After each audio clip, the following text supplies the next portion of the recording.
नमस्कार दोस्तों, मैं आशा आज आपको सुना रही हूँ खुद की लिखी कहानी बड़ी हवेली की बड़ी बहू। हरगोविंद को आश्चर्य हुआ कि आज भी किसी को उसकी जरूरत पड़ सकती है।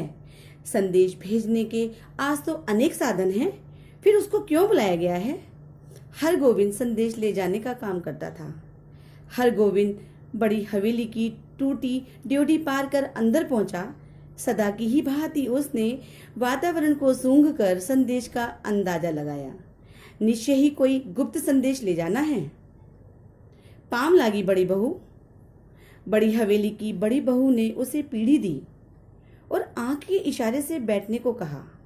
बड़ी हवेली अब नाम की ही हवेली रह गई है, जहां दिन रात नौकर नौकरानियां और मजदूरों की भीड़ लगी रहती थी और बड़ी बहू सबको काम बताती, किस सामान को कहाँ रखना है समझाते हुए इधर से उधर हवेली में घूमती रहती। कमर पर चांदी का चाबी का गुच्छा लटकाए वो एक संस्कारी, सहनशील, कोमल हृदय स्त्री सभी के सुख दुख की हिस्सेदार थी, सभी का ध्यान रखती थी। वहां आज हवेली की बड़ी बहू अपने हाथ से अनाज साफ कर रही है। इन हाथों में मेहंदी लगाकर ही गांव की नाइन अपना परिवार पालती थी। कहाँ गए वो दिन? हरगोविंद ने लंबी और गहरी सांस ली। बड़े भैया के मरने के बाद ही जैसे सब खेल खत्म हो गया। तीनों भाइयों ने आपस में झगड़ा शुरू किया। हर चीज का बंटवारा हुआ था। बंटवारे के बाद वे लोग शहर में जा बसे। रह गई बड़ी बहू। कहाँ जाती बेचारी? भगवान भले आदमी को ही कष्ट देते हैं, नहीं तो भला 1 घंटे की बीमारी में बड़े भैया क्यों मरते? बड़ी बहू की देह से जेवर खींच छीन कर बंटवारे की लीला हुई थी। बनारसी साड़ी के 3 टुकड़े करके बंटवारा किया था निर्दयी भाइयों ने। बेचारी बड़ी बहू चुपचाप खड़ी थी। गांव की बूढ़ी काकी न जाने कब से आंगन में बैठकर बड़बड़ा रही थी।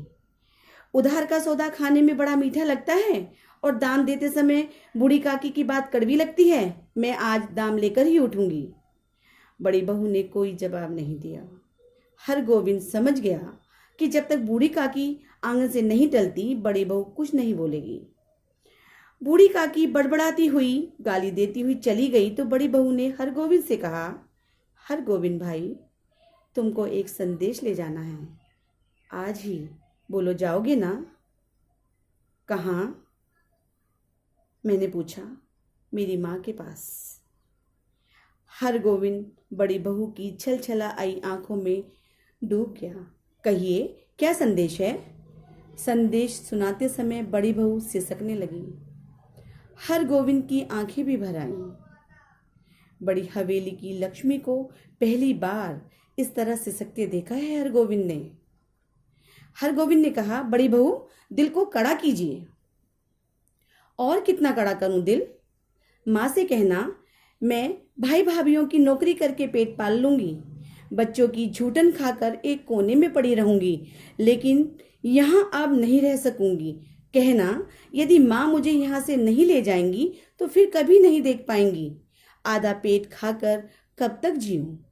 किस लिए और किसके लिए? हरगोविंद का रोम रोम पीड़ा से भर गया। देवर देवरानियां भी कितने बेदर्द हैं। धान के समय, आम के मौसम में 15 से 20 दिन के लिए शहर से बच्चों के साथ गांव आते हैं और कर्ज उधार की डेरी लगाकर वापस जाते समय 2-2 बोरी के हिसाब से चावल और कच्चा आम ले जाते हैं और फिर पलटकर वापस नहीं आते। राक्षस हैं सबके सब।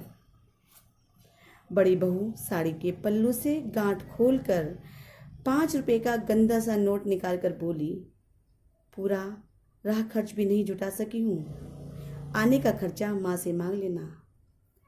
राह खर्च देने की जरूरत नहीं है, मैं इंतजाम कर लूंगा। बड़ी बहू हाथ में नोट लेकर चुपचाप भाव शून्य दृष्टि से खड़ी रह गई। हरगोविंद हवेली से बाहर निकल गया। जब हरगोविंद हवेली से बाहर आया तो उसने सुना बड़ी बहू कह रही थी, मैं तुम्हारी राह देख रही हूं हरगोविंद, जल्दी आना।